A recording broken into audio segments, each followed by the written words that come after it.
स्वागत है आपका द क्लासिकल स्टोरीज में। आइए सुनते हैं मुंशी प्रेमचंद जी द्वारा लिखी कहानी विध्वंस। जिला बनारस में बीरा नाम का एक गांव है। वहां एक विधवा वृद्धा संतानहीन गोड़न रहती थी जिसका भुनगी नाम था। उसके पास एक धुर भी जमीन ना थी और ना ही रहने का घर ही था। उसके जीवन का सहारा केवल एक भाड़ था। गांव के लोग प्रायः एक बेला चबेना या सत्तू पर निर्वाह करते ही हैं, इसलिए भुनगी के भाड़ पर नित्य प्रायः भीड़ लगी रहती थी। वह जो कुछ भुनाई पाती वही भून कर पीस कर खा लेती और भाड़ ही की झोपड़ी के एक कोने में पड़ी रहती। वह प्रातःकाल उठती और चारों ओर से भाड़ झोंकने के लिए सूखी पत्तियां बटोर लाती। भाड़ के पास ही पत्तियों का एक बड़ा ढेर लगा रहता था। दोपहर के बाद उसका भाड़ जलता था, लेकिन जब एकादशी या पूर्णमासी के दिन प्रथा अनुसार भाड़ न जलता या गांव के जमींदार पंडित उदयभान पांडे के दाने भूनने पड़ते, उस दिन उसे भूखे ही सोना पड़ता। पंडित जी उससे बेगार में दाने ही न बुनवाते थे, उसे उनके घर का पानी भी भरना पड़ता था। और कभी कभी इस हेतु कि भाड़ बंद रहता था, वह पंडित जी के गांव में रहती थी, इसलिए उन्हें उससे सभी प्रकार का बेगार लेने का अधिकार था। उसे अन्याय नहीं कहा जा सकता। अन्याय केवल इतना था कि बेगार सूखी लेते थे। उनकी धारणा यह थी कि जब खाने को ही दिया गया तो बेगार कैसी। किसान को अधिकार है कि बैलों को दिन भर जोतने के बाद शाम को खूंटे से भूखा बांध दे। यदि वह ऐसा नहीं करता तो यह उसकी दयालुता नहीं, केवल अपनी हित चिंता है। पंडित जी को उसकी चिंता न थी, क्योंकि एक तो भुनगी एक दो दिन भूखे रहने से मर नहीं सकती थी, और यदि दैवयोग से मर भी जाती तो उसकी जगह दूसरा गोड़ बड़ी आसानी से बसाया जा सकता था। पंडित जी की यही क्या कम कृपा थी कि वह भुनगी को अपने गांव में बसाए हुए थे। चैत का महीना था और संक्रांति का पर्व। आज के दिन नए अन्न का सत्तू खाया और दान दिया जाता है। घरों में आग नहीं जलती। भुनगी का भाड़ आज बड़े जोरों पर था। उसके सामने एक मेला सा लगा हुआ था। सांस लेने तक का भी अवकाश ना था। ग्राहकों की जल्दबाजी पर कभी कभी झुल्ला पड़ती थी कि इतनी में जमींदार साहब के यहाँ से तो बड़े बड़े टोकरे अनाज भरे हुए आ रहे थे और हुक्म हुआ कि अभी भून दें। भुनगी दोनों टोकरे देखकर सहम उठी। अभी दोपहर था, पर सूर्यास्त के पहले इतना अनाज भुनना असंभव था। घड़ी दो घड़ी और मिल जाते तो एक अठवारे के खाने भर को अनाज हाथ आता। दैव से इतना भी ना देखा गया। इन यमदूतों को भेज दिया। अब पहर रात तक सेतमेत में भाड़ में जलना पड़ेगा। एक निराश भाव से दोनों टोकरे ले लिए। चपरासी ने डांट कर कहा, देर न लगे, नहीं तो तुम जानोगी। भुनगी, यहीं बैठे रहो, जब भुन जाए तो ले जाना। किसी दूसरे के दाने छूऊं तो हाथ काट लेना। चपरासी, बैठने की हमें छुट्टी नहीं, लेकिन तीसरे पहर तक दाना भुन जाए। चपरासी तो यह ताकीद करके चलते बने और भुनगी अनाज भूनने लगी। लेकिन मन भर अनाज भूनना कोई हंसी तो नहीं थी।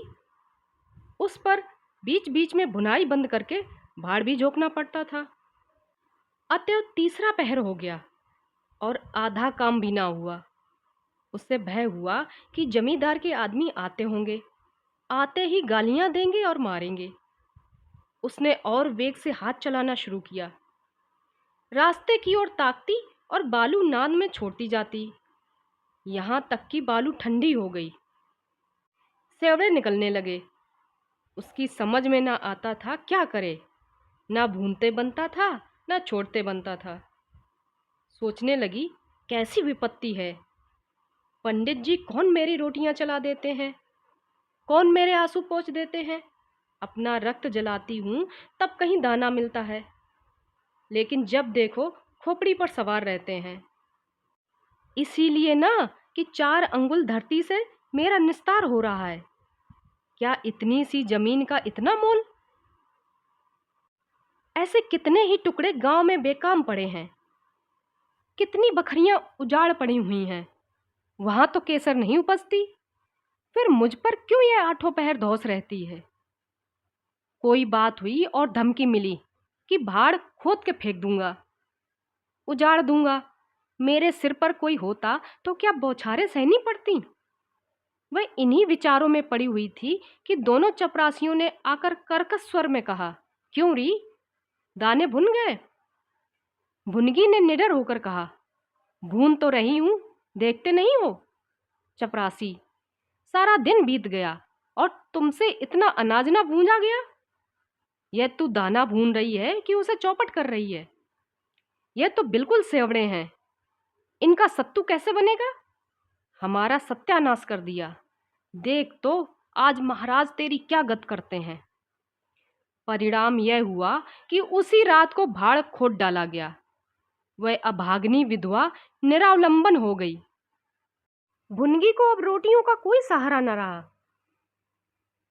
गांव वालों को भी भाड़ के विध्वंस हो जाने से बहुत कष्ट होने लगा।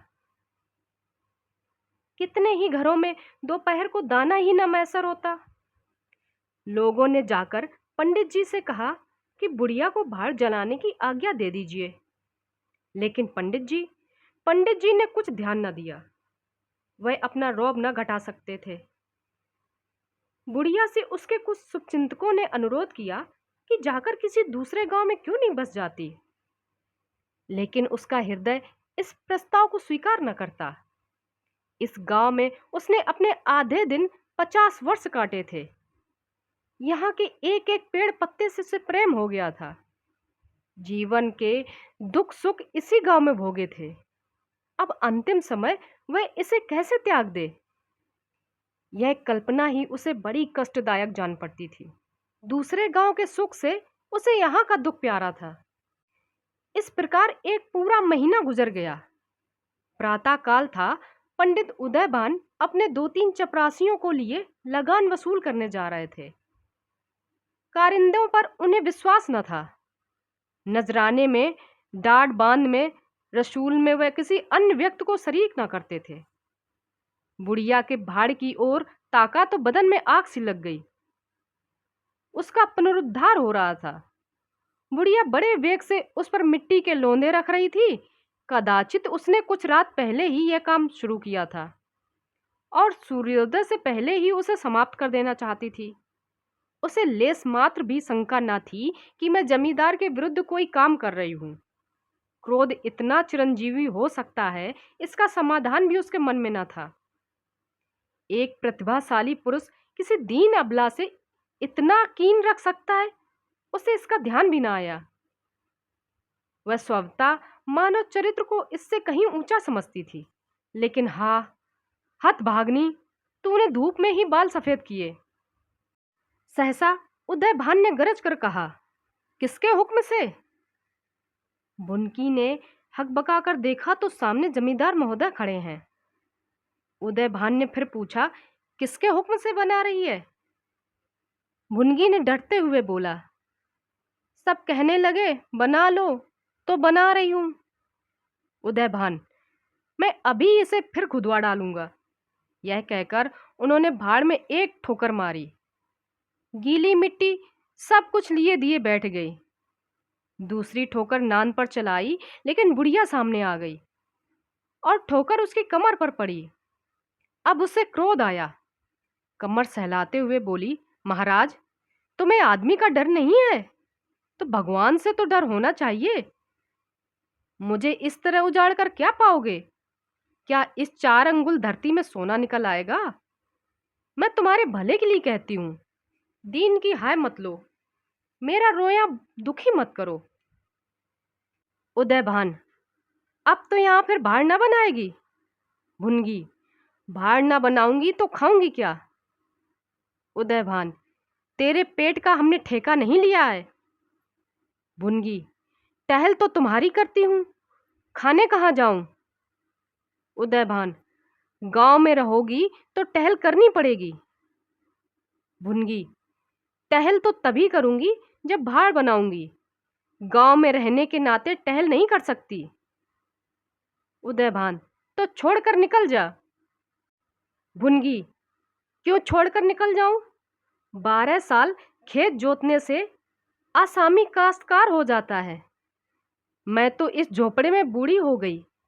मेरे सास ससुर, उनके बाप दादे इसी झोपड़ी में रहे। अब इसे यमराज को छोड़कर और कोई मुझसे नहीं ले सकता। उदयभान, अच्छा, तो अब कानून भी बघाड़ने लगी? हाथ पैर पड़ती तो चाहे मैं रहने भी देता, लेकिन अब तुझे निकाल कर ही दम लूंगा चपरासियों से। अभी जाकर उसकी पत्तियों के ढेर में आग लगा दो। देखें कैसे भाड़ बनता है। एक क्षण में हाहाकार मच गया। ज्वाला शिखर आकाश से बातें करने लगा। उसकी लपटें किसी उन्मत्त की भांति इधर उधर दौड़ने लगीं। सारे गांव के लोग उस अग्नि पर्वत के चारों ओर जमा हो गए। भुनगी अपने भाड़ के पास उदासीन भाव से खड़ी ये लंका दहन देखती रही। अकस्मात वह वेग से आकर उसी अग्निकुंड में कूद पड़ी। लोग चारों तरफ से दौड़े, लेकिन किसी की हिम्मत न पड़ी कि आग के मुंह में जाए। क्षण मात्र में उसका सूखा हुआ शरीर अग्नि में समाविष्ट हो गया। उसी दम पवन भी वेग से चलने लगा। ऊर्ध्वगामी लपटें पूर्व दिशा की ओर दौड़ने लगीं। भाड़ के समीप ही किसानों की कई झोपड़ियां थीं। वह सब उन्मत्त ज्वालाओं का ग्रास बन गई। इस भांति प्रोत्साहित होकर लपटें और आगे बढ़ीं। सामने पंडित उदयभान की बखार थी, उस पर झपटी। अब गांव में हलचल पड़ी। आग बुझाने की तैयारियां होने लगीं, लेकिन पानी के छींटों ने आग पर तेल का काम किया। ज्वालाएं और भड़कीं और पंडित जी के विशाल भवन को दबोच बैठती। देखते ही देखते वह भवन उस नौका की भांति जो उन्मत्त तरंगों के बीच में जकोरे खा रही हो, अग्निसागर में विलीन हो गया। और क्रंदन ध्वनि जो उसके भस्मावशेष में प्रस्फुटित होने लगी, भुनगी के शोका में विलाप से भी अधिक करुणाकारी थी। अभी आप सुन रहे थे मुंशी प्रेमचंद जी की कहानी विध्वंस। कहानी पसंद आई हो तो लाइक करें और चैनल को सब्सक्राइब करें।